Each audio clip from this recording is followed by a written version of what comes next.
Hey, good morning, everyone. I want to share something with you, not because it was dramatic, but because it was true. And the true things are basically the ones worth handing to the people I love and to the people that are praying for me and guiding me or helping me in any way. And so I want to provide an update on what's been going on. So one thing yesterday, for 6 weeks now, I've been carrying something, and I've been carrying it one day at a time. And really, that's the only way I can carry it. I take the morning, then I take the afternoon. I try not to look too far past the edge of the day I'm standing in.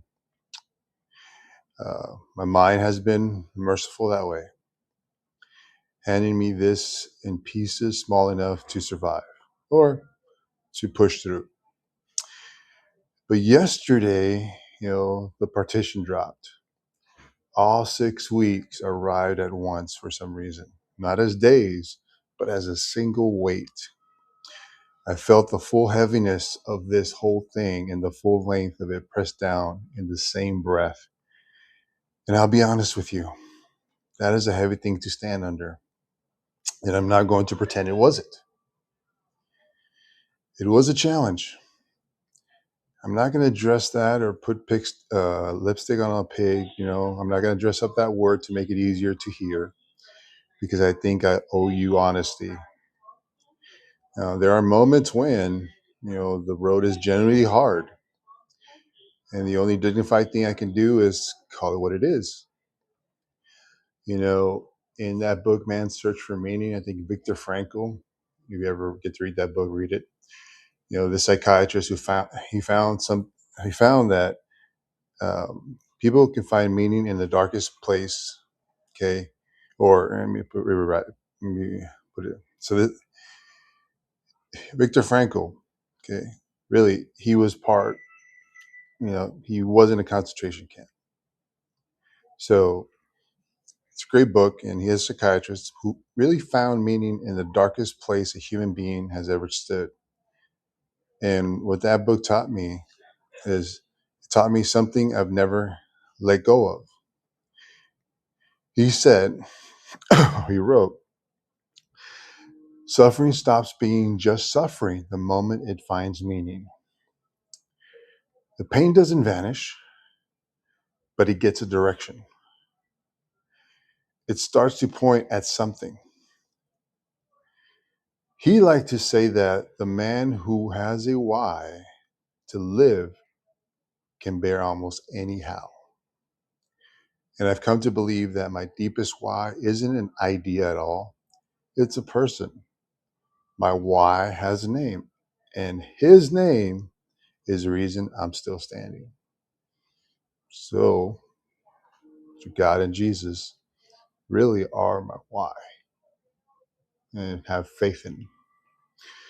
Now, because I didn't stand under the weight alone.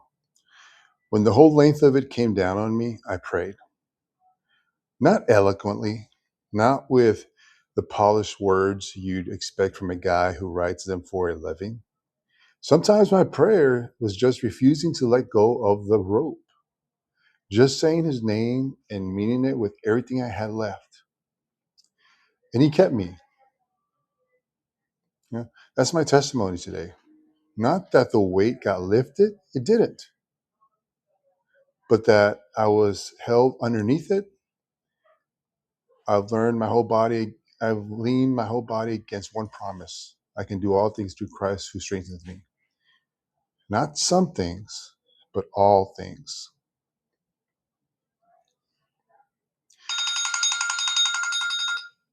Because the strength was never supposed to be mine.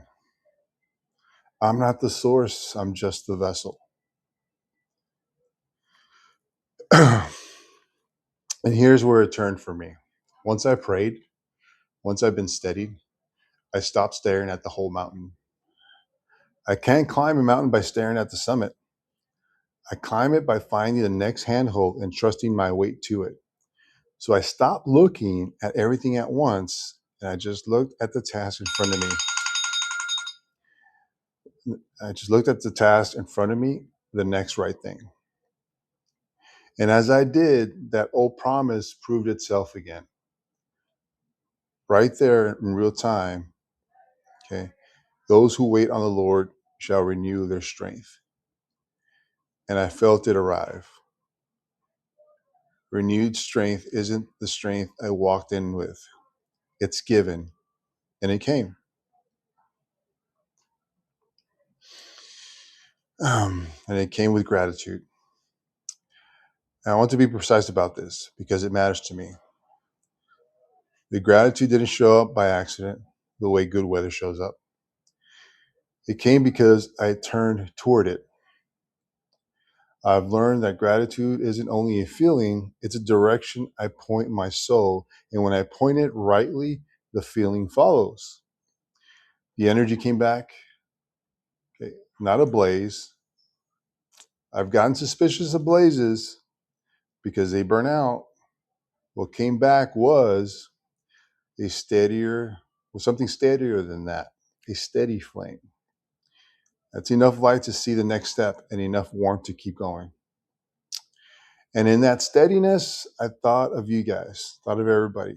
Every one of you, every prayer you prayed over me, every message, every quiet way you've carried a corner of this weight without me even asking, it reached me. You are part of the why. You're woven into the reason I'm still here and still going.